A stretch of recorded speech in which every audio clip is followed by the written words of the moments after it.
আজ 1 June supreme court Bangladesh Jamaat ইসলামের নিবন্ধন ফিরিয়ে দিয়েছেন। সবাই বলেন আলহামদুলিল্লাহ। আজ থেকে বাংলাদেশ জামাত ইসলামী একটি নিবন্ধনকৃত দল। আজ থেকে আর কেউ বলতে পারবে না নিবন্ধন ছাড়া দল, তারা নির্বাচন চায়। আমরা আজ থেকে নির্বাচন চাচ্ছি। প্রধান উপদেষ্টা তার নির্ধারিত সময় আগে বিচার হবে, সংস্কার হবে, তারপরে নির্বাচন, আমরা সেটাই মেনে নেব। সম্মানিত ভাইরা আমার, আমরা 5ই আগস্ট আন্দোলনে মাঠে ছিলাম, রাজাপুরেও মাঠে ছিলাম।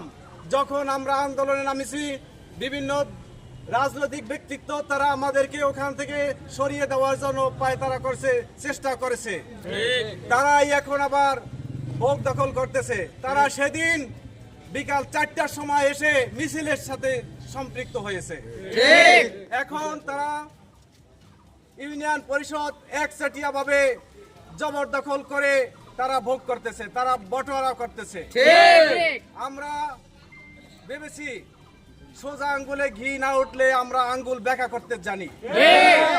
আমরা প্রাথমিক অবস্থায় টিওনো মহোদয়ের কাছে আসছি, এসে আমাদের অভিযোগ বলছি।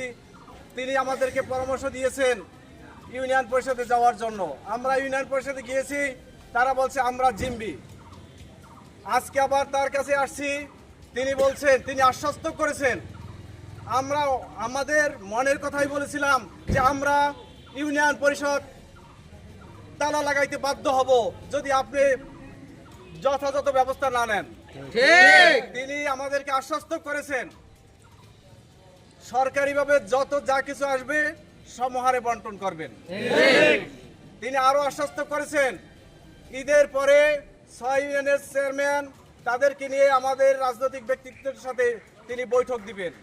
আমরা তাকে আশ্বস্ত করেছি আমাদের ইসলামী আন্দোলন এবং বাংলাদেশ জামাত ইসলামের পক্ষ থেকে আপনি সার্বিক সহায়তা পাবেন।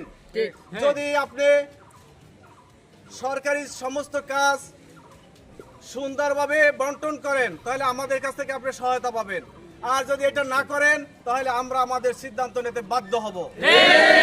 সম্মানিত ভাইরা আমার, আমরা সেই পর্যন্ত অপেক্ষা করব ইউনো মহোদয় যে পর্যন্ত আমাদের ডাক না দেবেন। পরবর্তী ডাক পাওয়ার পরেই আমরা পরবর্তী সিদ্ধান্ত নেব এবং তার কার্যক্রম আমরা অবজারভেশন করতেছি। আর সাংবাদিক ভাইদেরকে আমি ধন্যবাদ জানাই, ইসলামী আন্দোলন এবং বাংলাদেশ জামাত ইসলামের সকল ভাইদেরকে ধন্যবাদ জানাই যে আপনারা সবাই এখানে এসে উপস্থিত হয়েছেন।